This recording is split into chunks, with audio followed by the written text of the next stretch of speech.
Assalamu alaikum students. I hope you all are fine and in good health. So yes, I am back with English class. Now in the previous classes, you know that we started with the chapter Taro's Reward. And before we continue with the chapter, I hope you all are sitting with the books open, right? So today you are going to start paragraph number 11. Before moving towards that paragraph, let us first revise what happened till now in the story. And I hope you all remember what happened till now in the story. Yes? Okay. So, here there is a boy named Taro. He is a woodcutter. He lives with his parents on the hillside, and over there there are very few houses. Okay, so every morning he used to go in the forest, cut wood and sell, but he used to earn very less. Now one evening it was very cold outside, okay, and the wind was blowing strong. Now because there were cracks in the hut, they were feeling cold inside the hut also. And what his father wished for? His father wished to drink a sake. Sake is a Japanese juice, it's a drink. Okay, and it's very expensive. Now, Taro thought if I had more money, I could buy that sake for my father. So he got very upset. He was very thoughtful son. He wanted to fulfill the wish of his parents. So the next day he woke up very early. He went to the forest and he started chopping down the wood.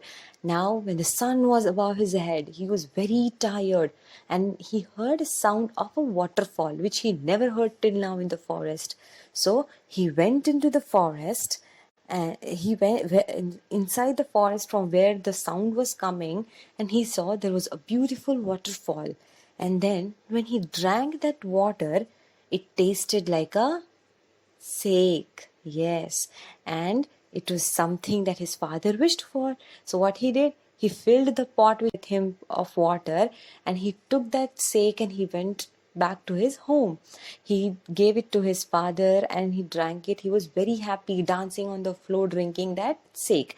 After that, one of his neighbor was passing by and she came to visit Taro.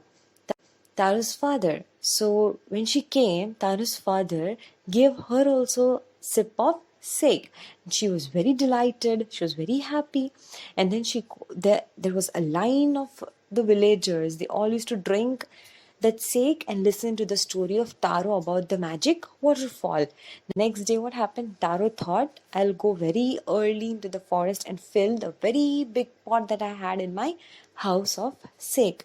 Now, when Taro took that big pot and when he went to the forest, he saw that all the villagers were there near that waterfall.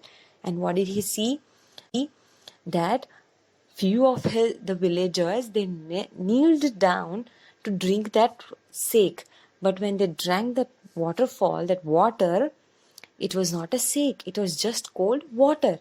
Now every villager got angry. Okay, now what happened in the story? We have been tricked, shouted the villagers. Where is Taro? Let us drown him in this waterfall. Now every villager, they got very angry. Now as you can see in the picture, right? You can see in the picture, what did they say? We have been tricked. Tricked over here means they all thought Taro fooled them, that he brought this sake and told us that this sake is from that waterfall. But it is just simple water, not sake. And what did all villagers say? That find Taro, we will drown him, we will throw him into this waterfall.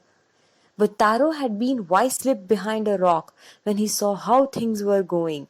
He was nowhere to be found. So what did he do? He was hiding himself behind the rock, as you can see in the picture. Okay, everybody tried to find him, but nobody could find Taro. Muttering their anger and disappointment, the villagers left the place one by one. Now, muttering means they were speaking within themselves. They were very angry that Taro fooled them. They were speaking so much about Taro, and one by one, every villager left that place. Taro came out from his hiding place. Was it true? He wondered. Was the sake a dream? Now Taro is thinking that how come every villager over there, when they tasted that waterfall, it's simply cold water. But yesterday he was thinking that yesterday when I drank that water, it was a sake. So now Taro, after everybody went, he came out of that hiding place and he was thinking. He wondered. It means he was thinking that was that sake a dream? He was thinking that did I see a dream of it? Once more he caught a little liquid in his hand and put it to his lips. So now to try the villagers that they said it's cold water.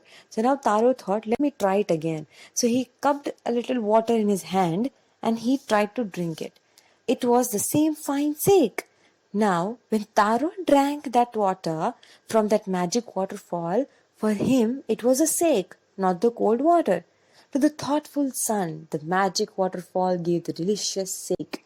To everyone else, it gave only cold water. So, what is the reason behind this?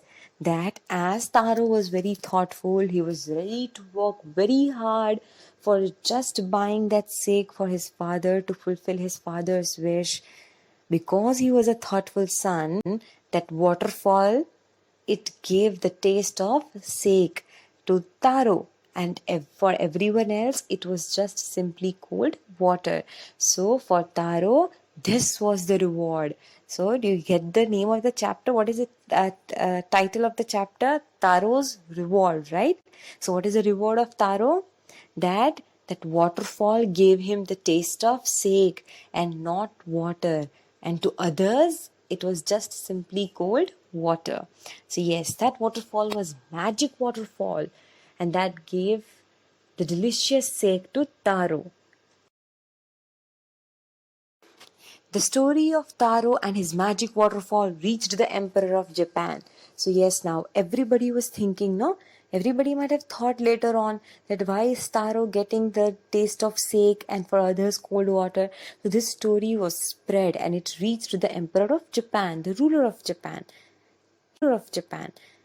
He sent for the young woodcutter and rewarded him with 20 pieces of gold for having been so good and kind.